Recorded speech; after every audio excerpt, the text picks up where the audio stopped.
Hello everyone. आज हम लोग देखते हैं रैंक ऑफ मैट्रिक्स में।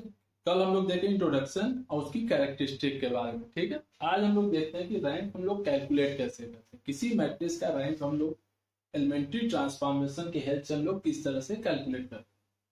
तो आज यही हम लोग को देखना है। मैट्रिक्स जो भी कोई मैट्रिक्स गिवन होता है उसे हम लोग दो स्टैंडर्ड फॉर्म में कन्वर्ट करके मैट्रिक्स के रैंक को फाइंड आउट करने की कोशिश करते हैं। एक होता है रिडक्शन इनटू एक्लॉन फॉर्म, एक होता है reduction into normal form. Normal form lengthy method है, ये हम लोग ज्यादातर यूज बहुत कम करते हैं, कंपटीशन में भी हम लोग यूज नहीं करते हैं इसको। केवल एकेडमिक में बीएससी में अगर कहीं पूछा जाए कि by reducing the matrix into normal form find the rank of matrix, then use the normal form. मतलब नॉर्मल फॉर्म की हमें कोई बहुत विशेष जरूरत नहीं होती है। हमारा सबसे ज्यादा हेल्प करता है रैंक निकालने में एक्लॉन फॉर्म, जिसके माध्यम से हम लोग बहुत जल्दी और रो ट्रांसफॉर्मेशन या कॉलम ट्रांसफॉर्मेशन लगा के हम लोग रैंक चाहे तो निकाल सकते हैं। अब सबसे पहले हम लोग देखें एक्लॉन और नॉर्मल फॉर्म होता किस तरह के मैट्रिक्स को हम लोग कौन सा स्ट्रक्चर हम आके रिड्यूस करके निकालने की कोशिश करते हैं। तो पहले देखते हैं एक्लॉन फॉर्म हमारा क्या है। तो कोई भी मैट्रिक्स जो ये तीन कंडीशन हमें फुलफिल करता हो उसे बोलते हैं हम लोग एक्लॉन फॉर्म। दूसरा कंडीशन कोई नेसेसरी नहीं है हमारे लिए। कुछ राइटर्स जो होते हैं सेकंड कंडीशन को नेसेसरी करते हैं, कुछ लोग कहते हैं नहीं भी रहेगा तो हमारा काम हो सकता है, रैंक हम बता सकते हैं विदाउट इस प्रॉपर्टी के। सबसे पहला कंडीशन हमारा ये है, ठीक है, कि एवरी रो ऑफ ए मतलब matrix A which has all its entry zero occurs below every row which has a non zero entry. ठीक। दूसरा कहता है हर नॉन जीरो का रो का पहला एलिमेंट हमारा क्या होना चाहिए, 1। और थर्ड प्रॉपर्टी कहता है the number of zeros before the first non zero element in a row is less than the number of such zeros in the next row. तो अब जरा पहले हम लोग जरा इसका एग्जांपल देखते हैं, तब समझ में आएगा कि आखिर किस तरह का स्ट्रक्चर होता है एक्लॉन फॉर्म। तो जैसे हम लोग एग्जांपल देखते हैं, एक मैट्रिक्स हम लिखते हैं अपने मन से 5 3 2 1 4 0 0 2 1 3 0 0 0 0 4 0 0 0 0। ये हमारा है एक्लॉन फॉर्म। देख रहे हैं, इसमें ये दूसरी वाली प्रॉपर्टी हम लोग होल्ड नहीं करा है। सबसे पहले हम इसको समझने की कोशिश करते हैं आखिर ये क्या कह रहा है। सबसे पहले अगर सेकेंड प्रॉपर्टी को हम देखें तो क्या कहता है, किसी भी रो का, ध्यान से देखना, किसी भी रो के जो फर्स्ट नॉन जीरो एंट्री होती है किसी भी रो का, जैसे ये कौन सा रो है, लो का फर्स्ट रो, ये कौन सा रो है, सेकंड रो, ये कौन सा रो है, थर्ड रो, ये कौन सा रो है, फोर्थ रो। हर रो का पहला नॉन जीरो एंट्री हमें 1 करना है, यही बोल रहा है हमको ये सेकंड प्रॉपर्टी। ठीक है, लेकिन इसकी कोई जरूरत नहीं है, अगर नहीं भी रहेगा तो भी हम रैंक बता सकते हैं। तो कुछ राइटर्स बोलते हैं 1 बनाने के लिए, लेकिन कंपटीशन में हम लोग इसको यूज नहीं करते। ठीक है, इसकी कोई जरूरत नहीं होती है, हम डायरेक्ट भी आंसर बता सकते। तो जैसे ये हमारा पहला रो है, पहले रो का जो पहला नॉन जीरो एंट्री है वो हमने 5 रख दिया। चाहे तो 1 भी बना सकते हैं, उसको कोई बहुत बड़ा काम नहीं है, वो भी हम बताएंगे भी आगे स्टेप। तो 1 बना भी सकते हैं, नहीं भी बनाए कोई जरूरत नहीं, हमको आंसर से मतलब है, आंसर हमारा आ जाए। ठीक है, ये रहा सेकंड रो। सेकंड रो का ये फर्स्ट नॉन जीरो एंट्री क्या है, 2 है हम लोग। सेकंड रो का फर्स्ट नॉन जीरो एंट्री क्या है हम लोग का, 2 है। ध्यान से देखना, समझना इस बात। सेकेंड रो का first non zero entry 2, first row का फर्स्ट नॉन जीरो एंट्री हमारा 5 2 5, थर्ड रो में फर्स्ट नॉन जीरो एंट्री क्या है, 3। तो जरा इस डेफिनेशन को पढ़ते हैं कि every row of A which has all its entry zero occurs below every row which has a non zero entry. यानी पहली प्रॉपर्टी एक्लॉन की ये होती है हमारी कि कोई भी रो, पहला रो हमने ले लिया, उसका जो पहला नॉन जीरो एंट्री है उसके नीचे के सारे एलिमेंट जीरो होने चाहिए। सेकेंड रो का जो पहला नॉन जीरो एंट्री है उसके नीचे के सारे एलिमेंट जीरो होने चाहिए। थर्ड रो का जो पहला एंट्री है उसके नीचे के सारे एलिमेंट क्या होने चाहिए, जीरो होने चाहिए। पहली प्रॉपर्टी हमारी कहती है। तीसरा देखो, इसको सेकंड भी कह लो, थर्ड भी कह लो, कोई फर्क नहीं पड़ता। ठीक है, क्योंकि ये प्रॉपर्टी बहुत नेसेसरी नहीं होती है हमारे लिए 1 बनाना। ठीक है ना, जैसे अब यहाँ पे 1, यहाँ पे 1, यहाँ पे 1 करना कोई बहुत विशेष जरूरी नहीं है, उसके बिना भी हम आंसर बता सकते। ठीक है, चाहो तो बना भी सकते हो, कोई टेंशन नहीं। थर्ड प्रॉपर्टी हमारा क्या कहता है, the number of zeros before the first non zero element. ध्यान से सुनना, the number of zeros before the first non zero element in a row, before the first non zero element in a row. अब जैसे देखो यहाँ तो first non zero element 5 है, ठीक है। सेकंड रो का पहला नॉन जीरो एंट्री 2 है हमारा, ठीक है ना, जहां से देखना। तो इसके पहले जीरोस की संख्या कितनी है, 2 है, देख रहा हो ना, इसके पहले कितने जीरोस है, 2 है। थर्ड रो का पहला नॉन जीरो एंट्री क्या है, 4 है, इसके पहले जीरोस की संख्या कितनी है, 4 है, ठीक है ना। थर्ड रो के फर्स्ट नॉन जीरो एंट्री के पहले कितने जीरोस है, 4 है। फिफ्थ रो में कितने जीरोस है, फोर्थ रो में 5 हो गए। तो ये क्या कह रहा है, is less than the number of such zeros in the next row, मतलब ये जीरोस की संख्या में लगातार इंक्रीज करनी चाहिए। कौन से जीरोस, हर रो के पहले नॉन जीरो एंट्री के पहले के जीरो, ठीक है। हर रो में पहला जो नॉन जीरो एलिमेंट होगा उसके पहले जितने जीरोस हैं हम उसी को काउंट करते हैं, बाकी किसी को हम लोग ध्यान नहीं देते हैं, ठीक है। तो ये हमारा कौन सा फॉर्म है, एक्लॉन फॉर्म है। अब इसी तरह का एक एग्जांपल हम और लिखते हैं, जरा उसको भी समझा जाए। अब इस बार 1 बना के लिखते हैं, 1 0 0 2 3 4 0 0 1 0 0 2 0 0 0 1 0 0 0 0 0 1, ठीक है। अब जरा ध्यान दो, देखेंगे ये एक्लॉन फॉर्म है कि नहीं है। पहले इसमें देखो कितने रो है, तो first row, second row, third row, fourth row, जरा ध्यान से देखना, ठीक है। तो पहला नॉन जीरो एंट्री हमारा 1 है, इसके नीचे सारे एलिमेंट 0 हो गए। सेकंड रो का पहला नॉन जीरो एंट्री 1 है, उसके सारे एलिमेंट नीचे 0 हो गए। थर्ड रो का पहला नॉन जीरो एंट्री 1 है, उसके नीचे के एलिमेंट 0 है। यहाँ तो हमारा देखिए उसके नीचे रो है नहीं हमारा, ठीक है। अब जरा देखा जाए, फर्स्ट रो में नंबर ऑफ जीरोस कितने हैं, ध्यान से सुनना मेरे बात। फर्स्ट रो में नंबर ऑफ जीरोस हमको 0 काउंट होगा, क्योंकि हम बताए ना किसी भी रो में फर्स्ट नॉन जीरो एलिमेंट के बाद का 0 हम काउंट नहीं करते। इस बात को हमेशा दिमाग में रखना है, ये जीरो जो है काउंट नहीं होते हैं। काउंट कौन सा जीरो होता है, ये देखो, ये जीरो हमारा काउंट होगा। 1 के पहले कितने जीरो है, 2। तो अगर कोई पूछा एक्लॉन फॉर्म में कि सेकेंड रो में नंबर ऑफ जीरोस कितने हैं, तो 2 होंगे। नंबर ऑफ जीरोस कितने होंगे, 2 before the first non zero element. तो before the first non zero element zeros की संख्या क्या है, 2 है। थर्ड रो में देखो फर्स्ट नॉन जीरो एलिमेंट हमारा क्या है, 1 है। 1 के पहले कितने जीरोस हैं, तो 1 के पहले हम देखेंगे कि हमारे पास 3 जीरोस आ रहे हैं, ठीक है ना, 3 जीरोस हमको मिल रहा है, ठीक। इस चीज को हमें ध्यान देना है कि फर्स्ट नॉन जीरो एंट्री के पहले जो जीरोस हैं उसे ही काउंट करते हैं, बाद के जीरोस का नहीं मतलब है। इन जीरोस का कोई मतलब नहीं हमारे लिए, ये हमारे लिए उसी मतलब के नहीं है, ठीक है। तो किसी भी रो में फर्स्ट नॉन जीरो एंट्री के पहले हमको कितना जीरो मिल रहा है, हमें काउंट उसी को करना है। अब वही ध्यान दे देखना कि इनके नंबर्स हमको लगातार इंक्रीज करने चाहिए। अब जरा देखें, अब हम जरा ध्यान से देखते हैं एक चीज, यहाँ पे ये 1 हुआ, ठीक है। यहाँ पे देखो 1 0, यहाँ पे 2, यहाँ पे 3। तो देखो यहाँ पे एक डायगोनल पोजीशन बनती है हमारी, देख रहे हो ना, एक डायगोनल पोजीशन बनती है।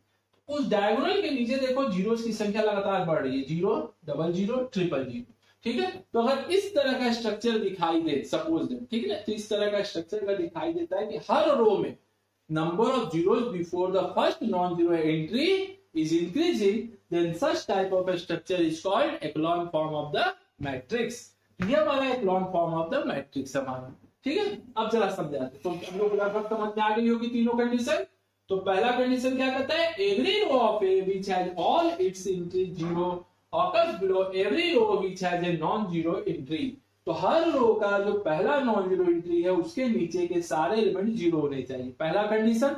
दूसरा कंडीशन कि फर्स्ट नॉन जीरो एंट्री जो होगा हर रो में हमको 1 होना चाहिए। तो देखो 1 भी बना दिया, किसी बुक में रखा भी गया, कहीं नहीं भी रखा गया, नहीं भी रखोगे कोई बात नहीं, आंसर हमें मिलेगा, ठीक है। तीसरी प्रॉपर्टी ये कहती है कि number of zeros before the first non zero entry in each row must be increasing, ठीक है ना। तो देखो सेकंड रो में कितने जीरोस हैं, फर्स्ट नॉन जीरो एंट्री के पहले 2। थर्ड रो में फर्स्ट नॉन जीरो एंट्री के पहले कितने जीरोस हैं, 3 है। यहाँ फर्स्ट नॉन जीरो एंट्री के पहले कितने जीरोस हैं, 5 है, देख रहे हो ना, यहाँ 2, यहाँ 3, यहाँ 5, मतलब नंबर ऑफ जीरोस लगातार इंक्रीज हो रहे हैं। रो बाई रो हमारा क्या हो रहा है, नंबर ऑफ जीरोस इंक्रीज कर रहा है। फिर से बता दे रहे हैं, number of zeros means number of zeros before the first non zero entry in each row, हर एक रो में जो पहला नॉन जीरो एंट्री है उसके पहले जो जीरोज होंगे हम उसी को काउंट करते हैं, बाकी किसी को काउंट नहीं करते। ठीक, ये हमारा एक्लॉन फॉर्म है। ठीक है, तो पहले तो हम जानेंगे कि एक्लॉन फॉर्म क्या होता है। अब जरा इस पे एक पॉइंट ध्यान दे नोट में कि रैंक हम कैसे डिसाइड करेंगे। मान लो ठीक है एक्लॉन फॉर्म बन गया, अब रैंक हम कैसे डिसाइड करेंगे कि मैट्रिक्स का रैंक क्या होगा। तो रैंक डिसाइड करने के लिए देखो क्या लिखते हैं, rank of a matrix in echelon form is equal to the number of non zero row of the matrix.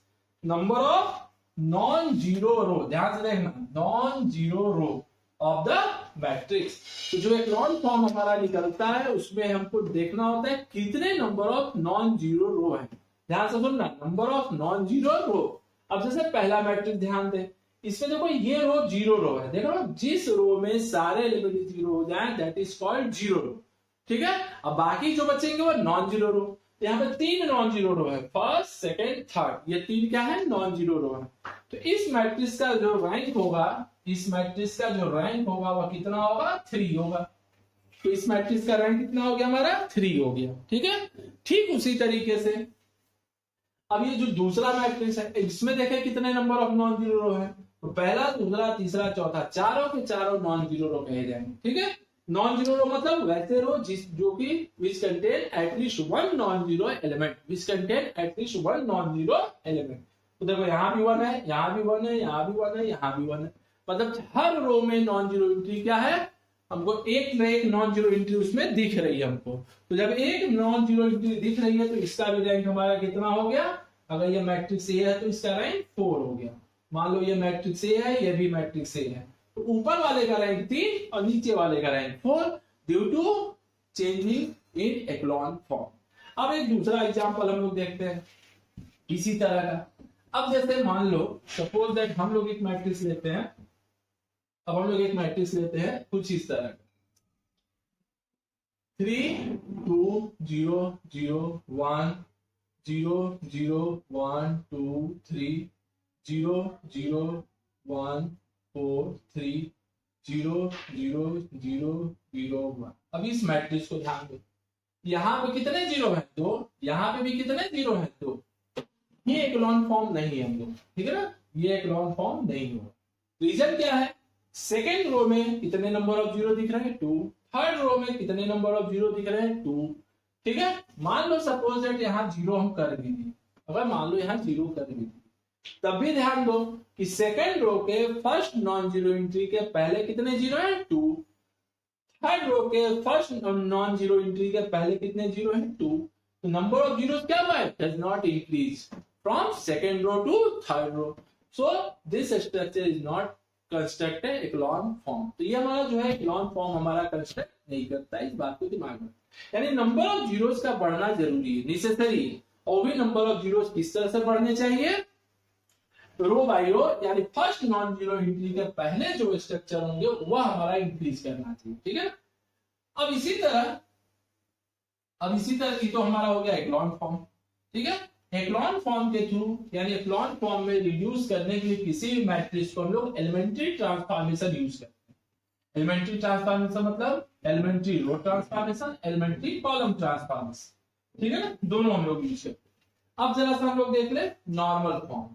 Normal form क्या होता है, नॉर्मल फॉर्म जरा वो भी देख ले कि if A is equal to Aij m cross n is any given matrix which is reduced in the form। किस फॉर्म में, देखो किस फॉर्म में हम इसको रिड्यूस करते हैं, तो देखते हैं ध्यान से। IR 0 0 0, ये मैट्रिक्स कितने ऑर्डर का है, n क्रॉस है। IR 0, ठीक है, या इसको हम कह सकते हैं IR 0। ठीक है ना, इस तरह का जो भी स्ट्रक्चर हमारा बनेगा, कोई भी मैट्रिक्स अगर गिवन मैट्रिक्स है और उसको इस तरह के फॉर्मेट पे अगर रिड्यूस करते हैं, IR क्या है, IR is identity matrix of order 1। तो such type of form is called a normal form. तो क्या लिखेंगे, such type of form is called normal form of the matrix. Normal form of the matrix, तो इसको हम लोग क्या बोलेंगे, normal form of the matrix. आई अब क्या हो गया, आइडेंटिटी मैट्रिक्स। तो इसका रैंक कौन बताएगा, यही नंबर आर बताएगा। तो इस मैट्रिक्स का जो रैंक होगा यही हमें आर बताएगा। मतलब जितने ऑर्डर का आइडेंटिटी मैट्रिक्स हम कंस्ट्रक्ट करेंगे वही उस मैट्रिक्स का ऑर्डर होगा। जैसे एग्जांपल के तौर पे हम देखते हैं, जैसे हम लोग ले लिए 1 0 0 1 0 0, फिर कौन सा स्ट्रक्चर ये मिला, I2 0। ध्यान दो यहाँ पे, ये क्या हमारा आइडेंटिटी मैट्रिक्स देख रहे हो ना, 1 1 है 0 0, एक 0 0 एक्स्ट्रा है। मान लो मैट्रिक्स 3x2 था, रिड्यूस होकर इस फॉर्मेट पे दिख गया, तो इस मैट्रिक्स का रैंक कितना होगा, 2 हो जाएगा। इस मैट्रिक्स का रैंक कितना हो गया हमारा, 2 हो गया। इसी तरह का अगर मैट्रिक्स लेते हैं 1 0 0 1 0 0 0 0 0, मान लो इस तरह का मैट्रिक्स है, या मान लो थोड़ा ज्यादा कर देगा रिड्यूस हो गए, तो ये किस फॉर्मेट में आया हमें, तो I2 0 0 0, फिर इसका रैंक कितना मिला हमें, 2 मिला। ठीक है, तो इस तरीके से अगर किसी मैट्रिक्स को हम आइडेंटिटी मैट्रिक्स के फॉर्म में रिड्यूस करते हैं तो सच type of matrix is called, such type of form is called हमारा क्या कहा जाएगा, normal form of the matrix. तो ये हमारा नॉर्मल फॉर्म। तो नॉर्मल फॉर्म थोड़ा हमारे लिए लेंथी होता है, इसको हम लोग बहुत ज्यादा यूज नहीं करते हैं, जब तक एग्जाम में कहा ना जाए स्पेशली कि by reducing the given matrix into normal form find the rank of matrix। तो जब तक नॉर्मल कहा ना जाए तब तक हमें करने की जरूरत नहीं है। किसी भी कंपटीशन में लोग नॉर्मल फॉर्म को यूज जल्दी नहीं करते, हाँ, लेकिन जानना जरूरी है कि अगर उस बेसिस पे कोई मैट्रिक्स एग्जांपल हमें दे देगा, पूछ दे उसका रैंक कितना होगा, तो हमें पता होना चाहिए कि नॉर्मल फॉर्म होता है कैसा। अब जब हम लोग एग्जांपल करते हैं, ठीक है, जैसे अब हम लोग को रैंक निकालना है, तो एक मैट्रिक्स हम लोग लेते हैं A इक्वल टू, एक मैट्रिक्स हमने लिया A 1 -2 1 2 4 0 1 3 0 एंड 0 0 -8। हम इसको रिड्यूस करने जा रहे हैं एक्लॉन फॉर्म में। ठीक कुछ ऐसा है जैसे हम लोग इनवर्स ऑफ मैट्रिक्स में यूज कर रहे थे रो ट्रांसफॉर्मेशन। हाँ, एक बात ध्यान रखना कि जब भी मैट्रिक्स का हम रैंक निकालते हैं तो रो और कॉलम दोनों ट्रांसफॉर्मेशन यूज किया जा सकता है। ठीक है, रो कॉलम ट्रांसफॉर्मेशन में, कॉलम ट्रांसफॉर्मेशन में। लेकिन यही रैंक जब हम लोग सोल्यूशन ऑफ इक्वेशन में फाइंड आउट करेंगे, मतलब जब एक्स वाई जेड की वैल्यू हम लोग निकालते हैं, सिस्टम ऑफ इक्वेशन दिया है, हमें एक्स वाई जेड की वैल्यू चाहिए, तो वहां भी रैंक निकालने की जरूरत पड़ती है। तो उस समय जब हम लोग रैंक निकालेंगे तो वहां हम लोग केवल रो ट्रांसफॉर्मेशन यूज करते हैं। क्या यूज करते हैं, ओनली रो ट्रांसफॉर्मेशन। हम लोग कॉलम ट्रांसफॉर्मेशन वहां यूज नहीं करते। लेकिन अगर प्योर क्वेश्चन केवल रैंक ऑफ मैट्रिक्स का दिया है तो हम लोग खाली रो ट्रांसफॉर्मेशन, कॉलम ट्रांसफॉर्मेशन दोनों लगा सकते हो, कोई टेंशन नहीं। तो चलो क्या बताए थे एक्लॉन फॉर्म में, पहले तो हम लोग फर्स्ट रो को देखेंगे। फर्स्ट रो का फर्स्ट एलिमेंट हमारा क्या है, 1 है। तो फर्स्ट रो का फर्स्ट एलिमेंट हमारा 1 है, उसके नीचे हम दोनों को 0 करने जा रहे हैं। दोनों को 0 करने के लिए हम लोग क्या स्टेप यूज करेंगे, R2 में R2 + 2R1 और R3 में R3 - R1। ध्यान से देखना, यहाँ पे 1 है, डबल करके ऐड कर दिए 0 और डायरेक्ट इसको माइनस कर दिए 0। हमारा इतना काम हो गया। ठीक, तो 1 0 0 2 1 0। अब यहाँ 0 है तो नीचे कोई फर्क आएगा नहीं, तो 0 -8 लिख देते हैं। अब जरा देखा डबल करके ऐड करना है तो यहाँ 8 हो जाएगा। देख लो, 4 में 4 ऐड करोगे 8 हो जाएगा, 3 में 2 ऐड करोगे 5 हो जाएगा, इसको डायरेक्ट यहाँ माइनस करोगे -2 हो जाएगा, इसको यहाँ माइनस करोगे -1 हो जाएगा। इतना काम हो गया, ठीक है ना।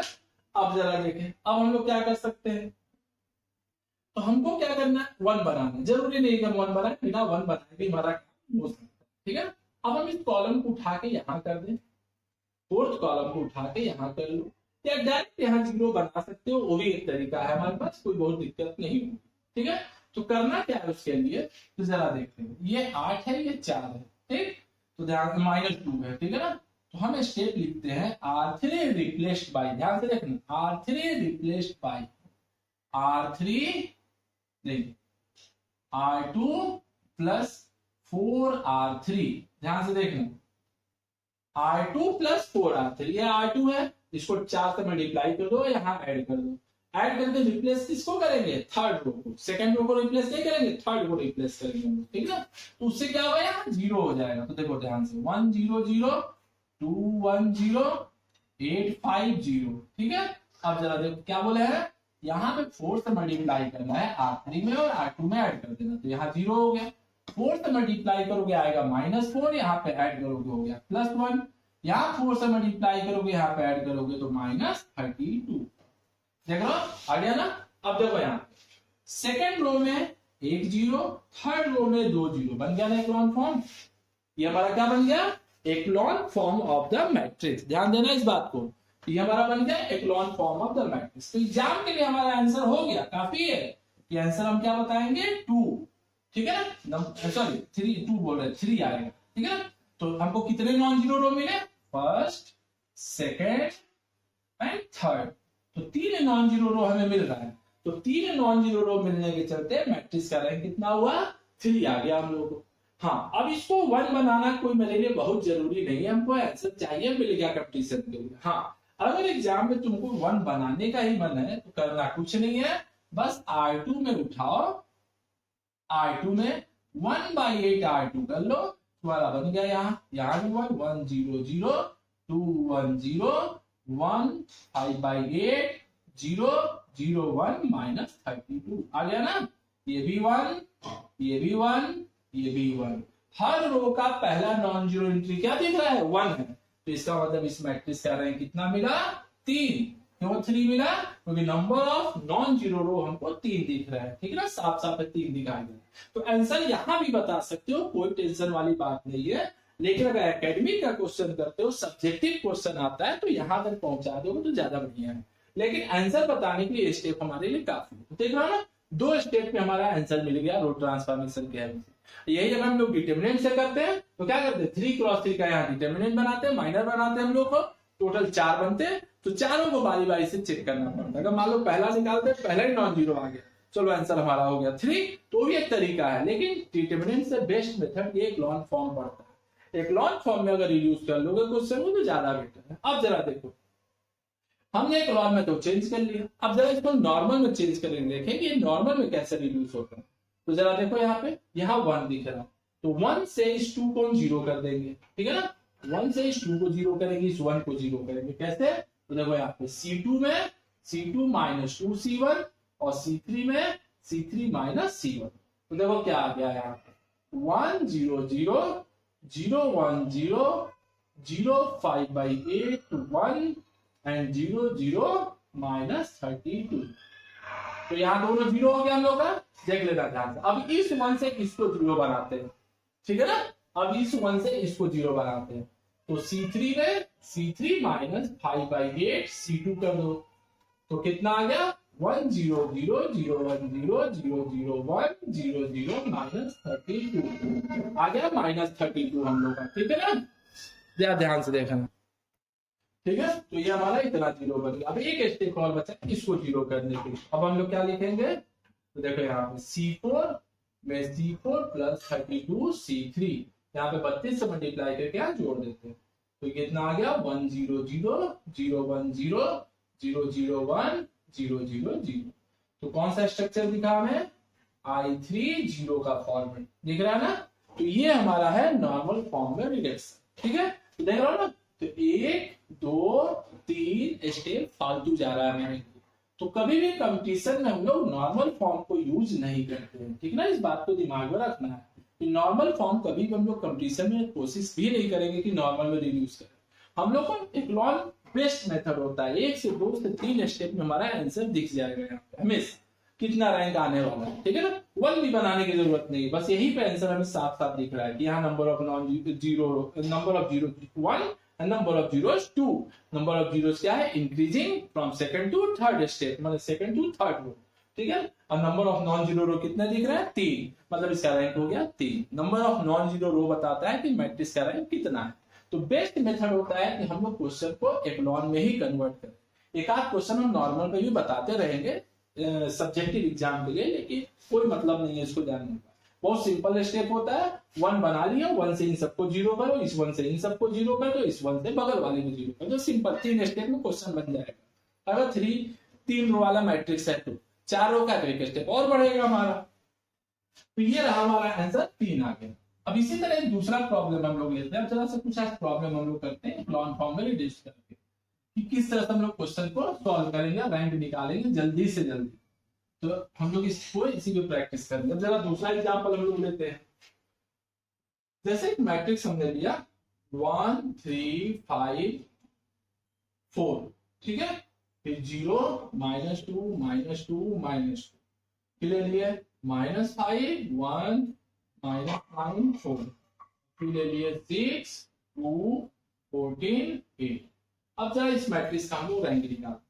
अब बताओ जनरल अगर मेथड से हम लोग निकाले तो कितना लंबा काम है। पहले 4x4 के माइनर की वैल्यू निकालोगे, फिर 3x3 चेक करोगे, नहीं हुआ फिर 2x2, तो काफी लंबा प्रोसेस होता है जनरल मेथड। लेकिन अब इसी को हम लोग इक्लोन में जब रिड्यूस करेंगे तो क्वेश्चन इजीली सॉल्व हो जाएगा। साफ साफ दिख रहा है, यहाँ पे 1 दिख रहा है ना, फर्स्ट एलिमेंट, फर्स्ट रो का जो पहला एलिमेंट है वो 1 है। अब 1 से हम इन तीनों को 0 कर देते हैं। पहला काम हमारा यही कि इनको 0 कर। अगर उससे भी बचना है तो इसको लेते आओ इधर, तो भी तुम्हारा काम आसान हो जाएगा, कोई दिक्कत नहीं है, ठीक है ना। तो चलो देखते हैं 1 से हम 0 कर पहले, तो क्या लिखेंगे R2 में R2 माइनस 3R1, R3 में R3 माइनस 5R1, R4 में R4 माइनस 4R1। देखो ना, 3 से मल्टीप्लाई करके यहाँ माइनस करो, 5 से मल्टीप्लाई करके यहाँ माइनस कर दो, 4 से मल्टीप्लाई करके R4 में माइनस करो, कंप्लीट तुम्हारा ये 0 आ गया, ठीक है ना। 1 0 0 0।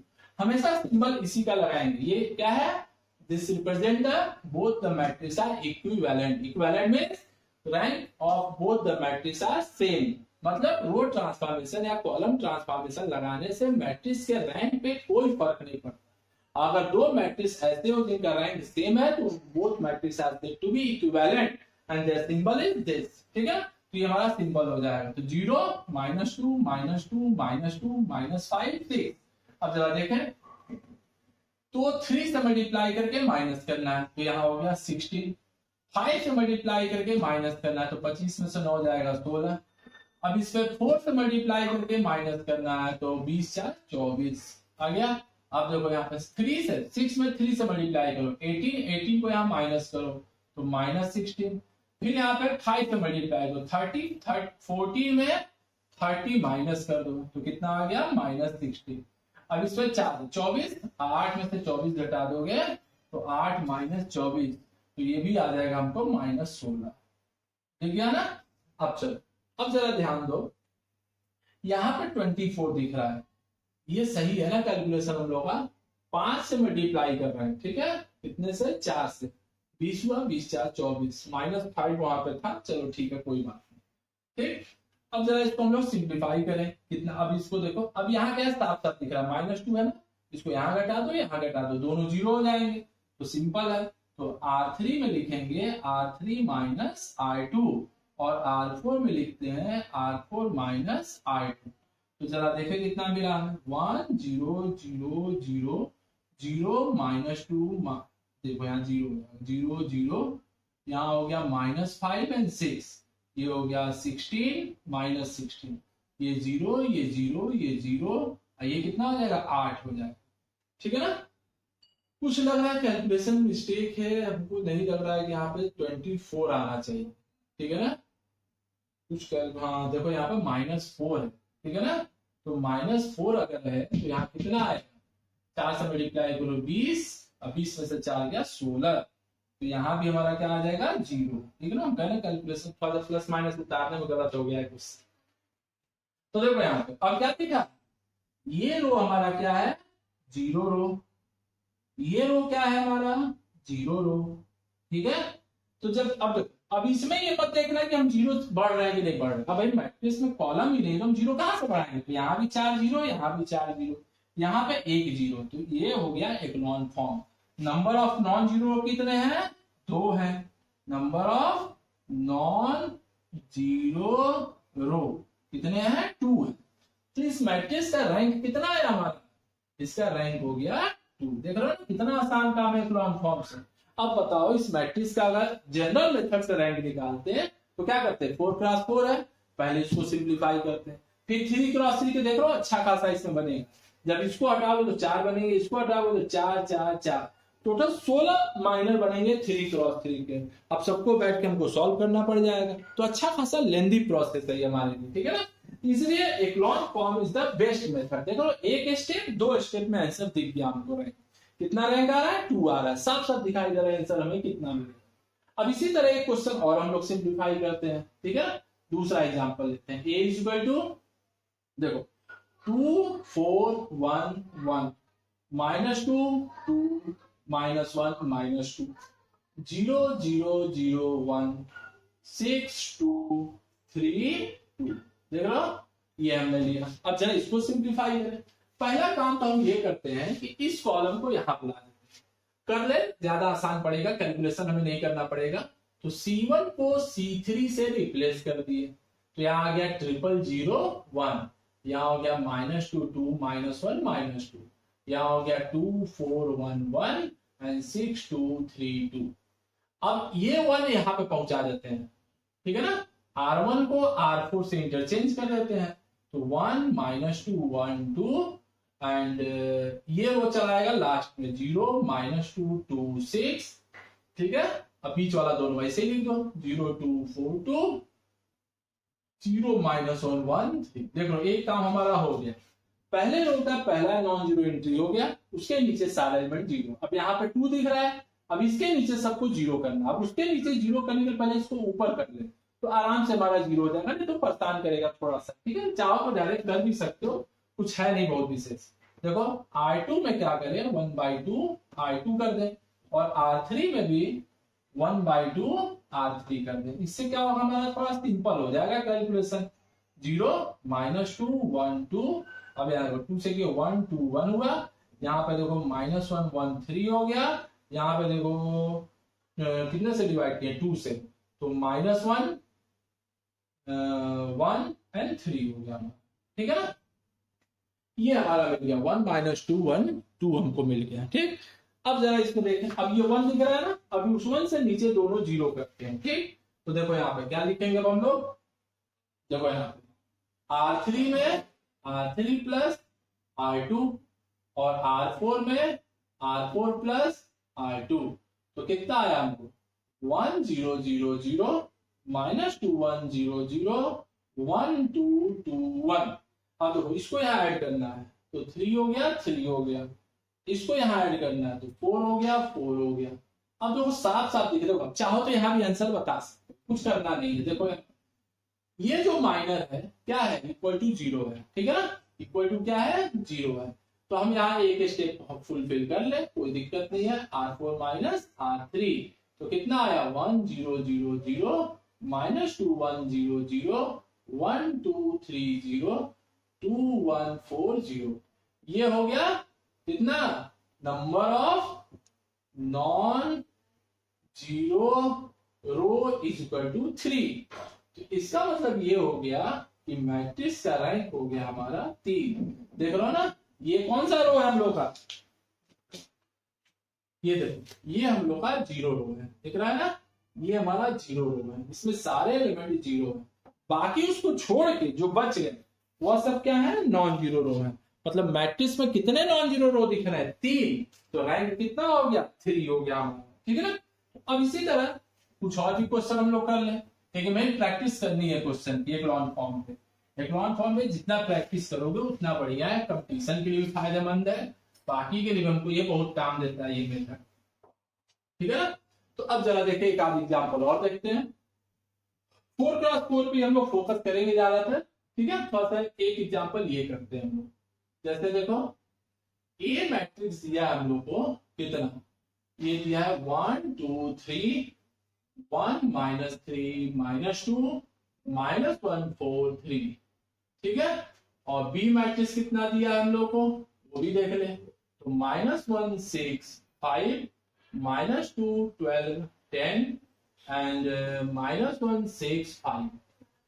हमको रैंक पूछा है किसका किसका, ए का, बी का, ए प्लस बी का, ए बी का और बी ए का, सबका रैंक हमसे पूछा है कि क्या क्या होगा। सबसे पहले इनको रिड्यूस करना शुरू करो, 1 है ना, 1 से नीचे दोनों 0 करो, तो क्या लिखोगे R2 में R2 -2 बार और R3 में R3 माइनस 3R1।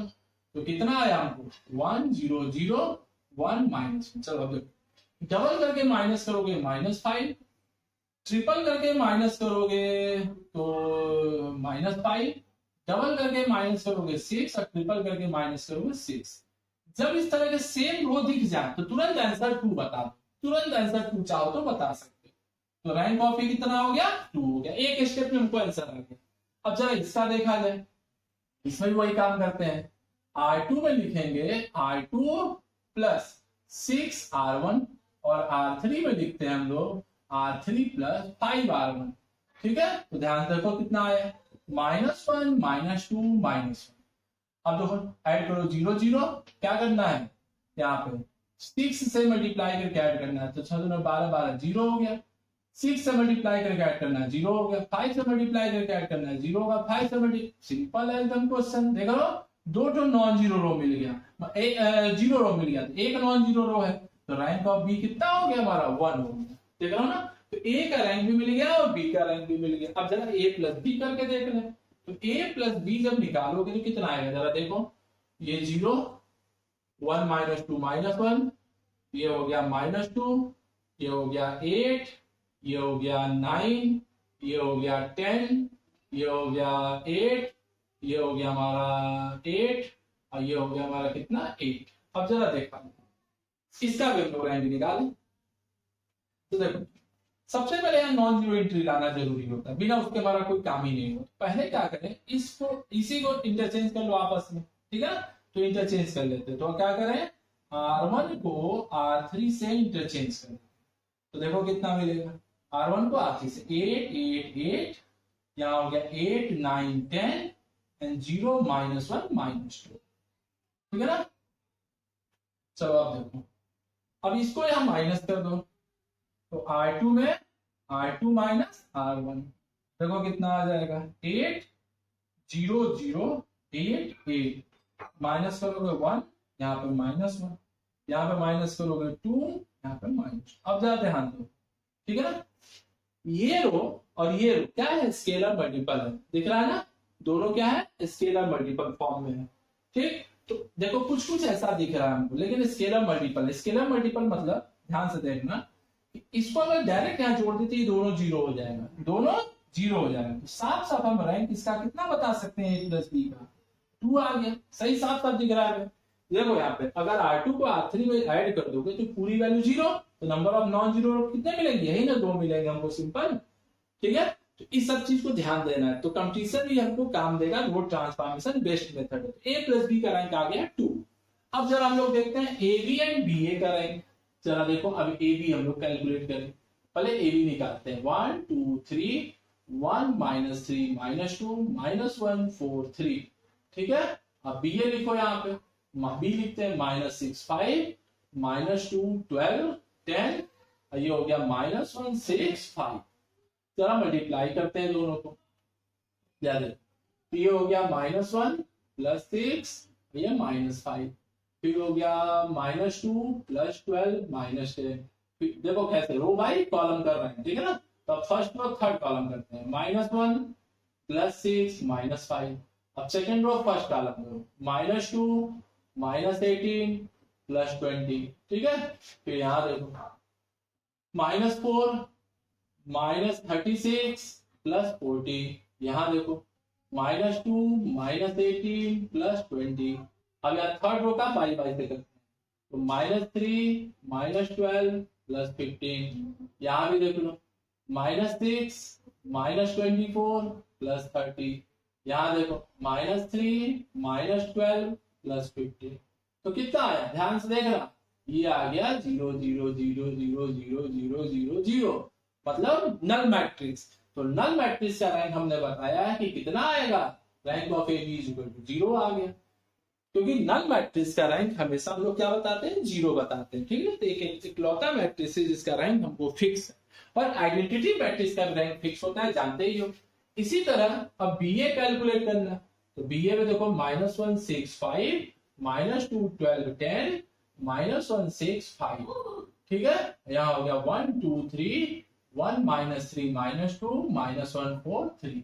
अब इसका आंसर हम डायरेक्ट बता दे रहे हैं कि बी ए हमारा कितना आया है, -8, 48, 47, -42, -35, -10, 60, 50 और इसका रैंक निकालोगे तो कितना है, बी है ना, तो इसका रैंक हमारा 1 है। ठीक है ना, तो ये अपने से खुद से कर लेना, ये होमवर्क हो गया। ठीक है ना, इस चीज को ध्यान रखना है, ये हमारा होमवर्क। तो ये आपको बीए का बस खाली रैंक निकालना है और करना कुछ नहीं, बाकी सब तो समझ गए। तो ए का रैंक हमने देखा 2, बी का रैंक हमने देखा 1, ए प्लस बी का रैंक देखो यहीं पे निकाल के हमने रोक के चेक कर लिया। ठीक है ना, क्योंकि ये दोनों क्या है, प्रोपोर्शनल है, प्रोपोर्शनल है तो रैंक हमको 2 दिखेगा, क्योंकि 2 ही नॉन जीरो रो मिले। इसको अगर ऐड करोगे तो ये दोनों जीरो हो जाएगा, तो रैंक इसका 2 हो गया। ए बी को हमने देखा नल मैट्रिक्स आ गया, नल मैट्रिक्स मतलब जीरो मैट्रिक्स मतलब उसका रैंक हमारा 0 मिलेगा। ठीक है, और बी का रैंक हम लोग होमवर्क में दे दिया हम। तो ये अपने से करके अपना देखेंगे कितना आ रहा है आंसर कि नहीं आ रहा है। ठीक है, सब कुछ हम बता दिए, उसमें कुछ करना नहीं। अब कुछ और एग्जांपल हम लोग देखते हैं इसी तरह क्या मिलता है। जैसे अब हम लोग अगला एग्जांपल लेते हैं कि a इक्वल टू, जरा ध्यान से देखो, 6, 4, 10, 16, फिर 1, 2, 3, 4, फिर 3, 6, 9, 12, फिर यहाँ पे 8, -1, 7, 15। चलो पहला काम हम करते हैं, इस कॉलम को यहां ले जाते हैं, तो C1 को C2 से रिप्लेस कर दे। 1, 2, 3, 4, 6, 4, 10, 16 and 3, 6, 9, 12, 8, -1, 7, 15। चलो अब देखा, डबल करके माइनस करो, ट्रिपल करके माइनस करो, 4 टाइम्स करके माइनस कर दो। तो R2 में क्या लिखेंगे, R2 - 2R1। R3 में क्या लिखेंगे, R3 - 3R1। और R4 में हमने क्या लिखा, R4 - 4R1। अब देखते हैं कितना आता है हमको, 1 0 0 0 6 3 8। चलो डबल करके माइनस करना है, 12 करेंगे तो 4 में से 12 जाएगा ना तो 8 आएगा। अब यहाँ पे ट्रिपल 18, जब ये भी आ गया -8। अब इसको 24 करो, 16 में से 24 जाएगा तो भी -8। डबल करके माइनस करो 0, ट्रिपल करके माइनस करो 0, 4 टाइम्स करके माइनस करो 0। अब इधर देखो डबल करके माइनस करना है। ठीक है ना, ध्यान से देखना, 16 को माइनस करोगे तो -17 आया। ट्रिपल 24, 7 में से 24 जाएगा तो कितना आएगा, हमको लगता है -17 आएगा। 17 हाँ ठीक है। अब देखो 32, 15 में से 32 जाएगा, कितना हो जाएगा, -17 आ गया ना। अब साफ साफ आंसर हमको लग रहा है दिख रहा होगा बाकी लोग। देखो यार, ये रो तीनों आइडेंटिकल, देख रहा हो ना, तो ऑब्वियस सी बात है ये दोनों किसमें कन्वर्ट हो जाएगा, 0। आंसर देख गया यहाँ पे, चाहे तो आंसर हम यहाँ बता सकते हैं। देखो इसको क्या करोगे, यहाँ माइनस कर दो, यहाँ माइनस कर दो, तो ये दोनों रो 0 में कन्वर्ट हो जाएंगे। रैंक कितना आया, 2 आया। साफ साफ आंसर दिख रहा है हमको, ये रैंक हमारा कितना आएगा, इसका 2 आएगा। तो इस तरह से ऐसे कंपटीशन में क्वेश्चन को हम लोग बहुत इजीली सॉल्व कर सकते हैं, बहुत जल्दी से जल्दी। बस खाली रो ट्रांसफॉर्मेशन और कॉलम ट्रांसफॉर्मेशन पे कमांड करना है। अब मैट्रिक्स को इसमें कन्वर्ट करने आना चाहिए, एक्लॉन फॉर्म में। अब जरा इसी क्वेश्चन को अगर हम नॉर्मल से बनाए, जरा एक क्वेश्चन हम नॉर्मल भी बता देते हैं, सब्जेक्टिव में भी काम देगा सबको। तो चलो देखो, तो पहले इन दोनों को 0 करें, तो 0 करने के लिए क्या करोगे, R3 में R3 - R2, R4 में R4 - R2। देखो ये कितना हो गया, 1 0 0 0 6 3 8, यहां हो गया -8 0 -17 0 0 0 0 0 0। ठीक है, चल अब देखा जाए, 1 को उठाओ, तीनों को 0 कर दो। ठीक है ना, तो क्या लिखोगे, C2 में C2 - 6C1, C3 में C3 - 3C1, C4 में C4 - 8C1। तो देखो कितना आया, 1 0 0 0 0 -8 0 -17 0 0 0 0 0 0 0 0। अब क्या करेंगे, C2 में -1/8 C2 कर दें और C4 में -1/17 C4 कर देते हैं। तो 1 0 0 0 0 1 0 0 0 0 0 0 0 1 0 0। और एक स्टेप और लगा देते हैं यहाँ पे, C4 में C4 - C2, तो ये किसमें कन्वर्ट हो गया, 1 0 0 0 0 1 0 0 0 0 0 0 0 0 0 0। मतलब ये कन्वर्ट हो गया किसमें, I2 0 0 0 फॉर्मेट में। दिख रहा है ना, यही हमारा इसका नॉर्मल फॉर्म है। ये स्पेशली बीएससी के बच्चों को काम देता है सब्जेक्टिव क्वेश्चन करते समय।